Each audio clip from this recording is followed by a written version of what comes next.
Moje pocity boli presne také, že má to čo povedať aj dnes, že je to stále aktuálne. V tom sú podľa mňa tí autori, ktorí sú dobrí, sú v tom dobrí, že tie texty sú aktuálne vždy a v každej situácii, v každej dobe. Tým, že je to predloha je ten film Ježiš z Montrealu. Text bol daný vopred Dankom Eilingom a samozrejme aj Janom Lutheránom. Mali sa o čo opierať. Ten text bol základ. Ale boli situácie, kedy ten text bolo treba pozmeniť, a to hlavne kvôli situáciám divadelným. Lebo film a divadlo je dosť veľký rozdiel. Je to vždy taká tenká hrana, pretože ten film a tá kamera dokáže urobiť krásny detail a dokážete hrať minimálne. Kdežto veľké javisko veľkej sály činohry Slovenského národného divadla si vyžaduje trošku väčšiu expresivitu možno v mnohých situáciách. V divadle neoklamete a nedokážete urobiť tak dobrý strih vo výsledku, ako je to napríklad vo filme. Takže bolo treba tam niektoré situácie upraviť.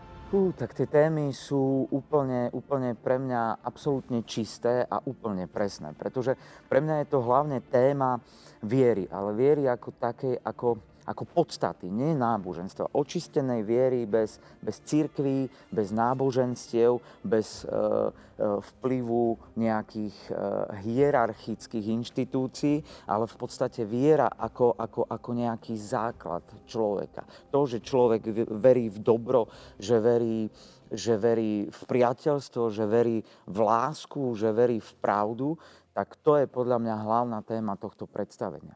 Tom je to aktuálna, zvlášť v dnešnej dobe, keď z každej strany pociťujeme nejakú neistotu a popieranie či už pravd, alebo takých tých základných dobier, že dnes sa človek musí vyslovene opierať o niečo, čo je samozrejmosť a musí tú samozrejmosť dennodenne potvrdzovať, tak podľa mňa toto je to viera čokoľvek, v kohokoľvek, ale oprostená od historických už nejakých vplyvov na to, čo je základ viery.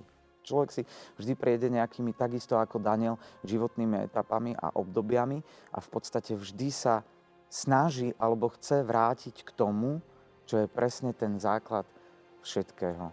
A to je len tá viera v dobro toho druhého človeka. Že keď ja budem dobrý k tomu človeku, tak on bude časom dobrý, možno aj on bude dobrý ku mne.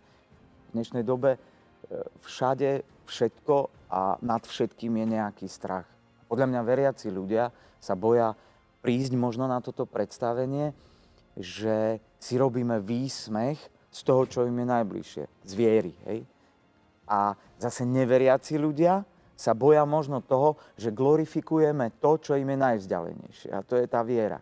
A jednoducho tu sa to nejak bije, tie dva svety, a bolo by krásne vidieť tie dva svety, sedieť tuto v jednej sále a sledovať niečo, čo vôbec nie je kontroverzné, čo ničím nepohrdá, nič neuráža, práve naopak.